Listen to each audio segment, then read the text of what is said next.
Good morning students. आज हम लोग हिंदी क्लास के अंतर्गत आपकी पाठ पुस्तक क्षितिज भाग 2 का पाठ संख्या 2 राम लक्ष्मण परशुराम संवाद के अंतिम काव्यांश का अध्ययन करेंगे, जो कि पार्ट 6 है। इससे पहले पार्ट 1, पार्ट 2, पार्ट 3, पार्ट 4 और पार्ट 5 यदि आपने नहीं देखा है तो अवश्य देख लें।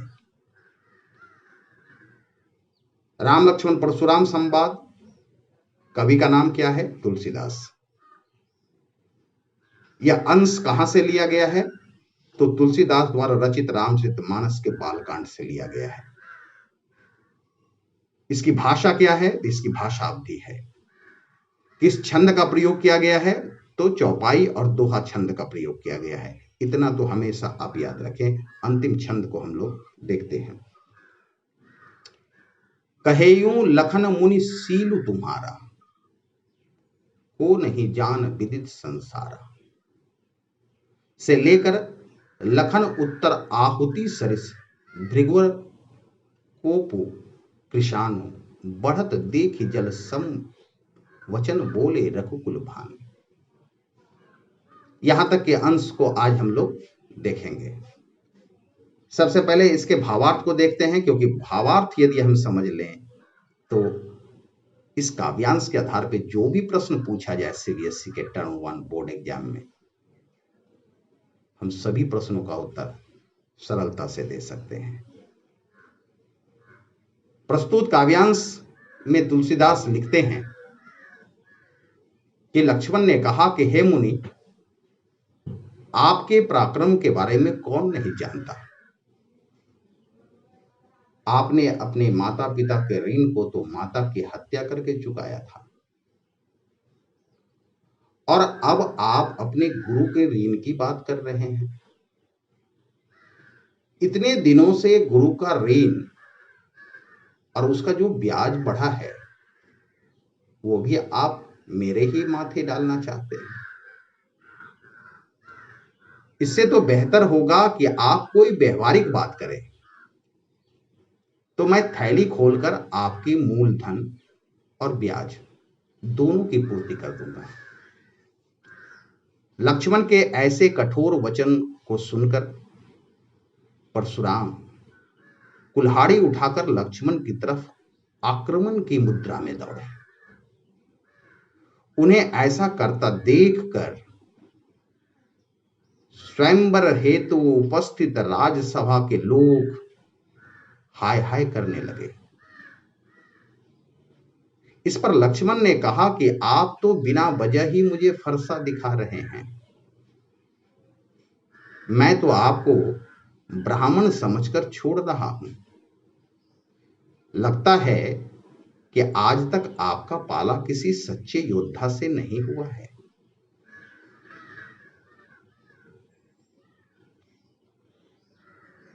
ऐसा देखकर राम ने लक्ष्मण को बड़े ही स्नेह से देखा।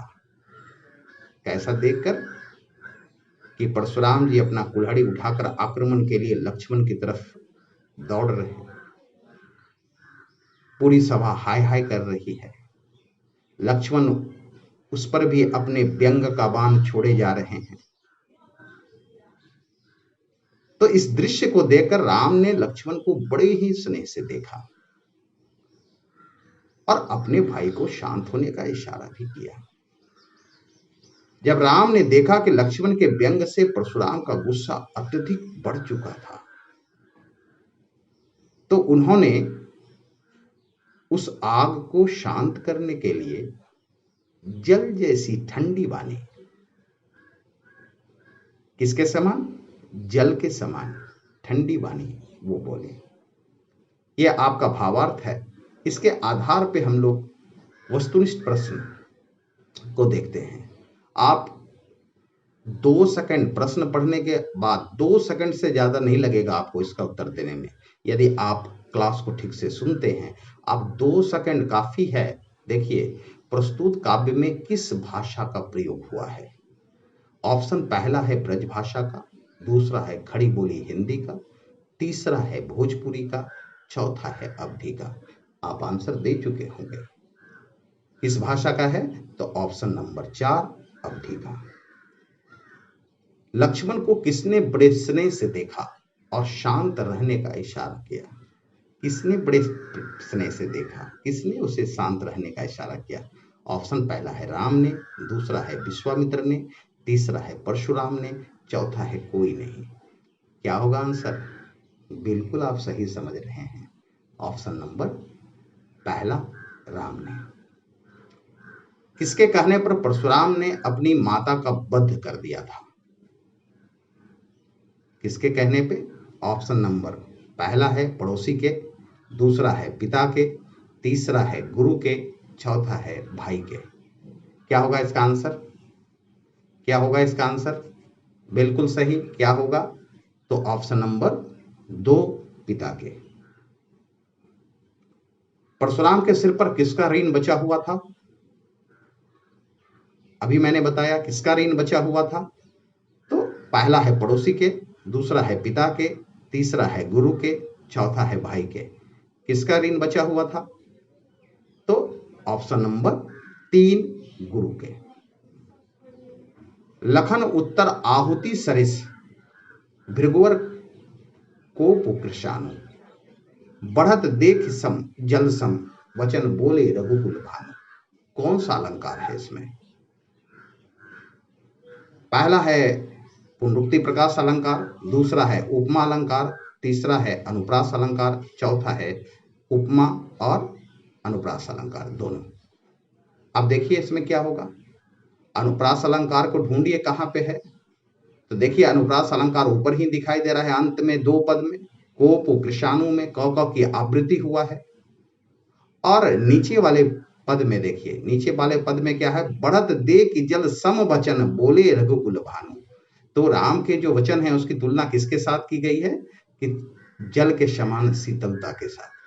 तो यहाँ पे जब किसी उपमेय का उपमान के साथ तुलना किया जाए तो कौन सा अलंकार हो जाएगा? तो ये हो जाएगा उपमा अलंकार। इसलिए आपका उत्तर ऑप्शन नंबर 4, 2 और 3 यानी उपमा अलंकार और अनुप्रास अलंकार ये आपका सही है। Thank you.